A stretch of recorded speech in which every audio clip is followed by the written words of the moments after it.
Homosexuality is, in fact, a mental illness. Therapist Charles Socarides believed homosexuality was a mental illness and that it could be cured through psychotherapy, even though his son Richard was gay. Did he ever try to cure you? And it's like an obvious question. And the answer is no. Conversion or reparative therapy. Ultimately, the goal of it historically has been to change or alter one's sexual orientation. And it wasn't until 1973 that the American Psychiatric Association removed sexual orientation disturbance from its manual of mental disorders. Homosexuality should not be treated as a mental disorder. But the belief that one can quote-unquote be cured of their natural homosexual tendencies, and that sexual orientation is not a choice and cannot be changed. That sentiment still exists and is practiced in many parts of the world even today.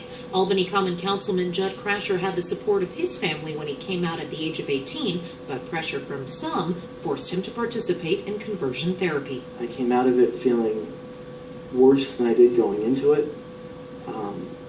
I felt an even greater sense of guilt, and that I was sort of this plague on society. Proponents and those who practice this form of therapy might say that banning the therapy altogether is a violation of First Amendment rights. When speech becomes dangerous and causes an imminent harm to an individual or a group of people, you have to have that discussion. Maybe these programs don't work for everyone, but what's the harm? Social isolation, increased levels of doubt and lack of self-esteem, suicidal behavior, suicidal thoughts. As much as I like to think that professionals doing this type of therapy are coming from a good place, again, studies just aren't showing that it's working. If the ban on restorative therapy passes, then Albany would be the first city in the nation to have an ordinance like this one, though there are 2 other states in the U.S. with similar legislation that has already passed, New Jersey and California.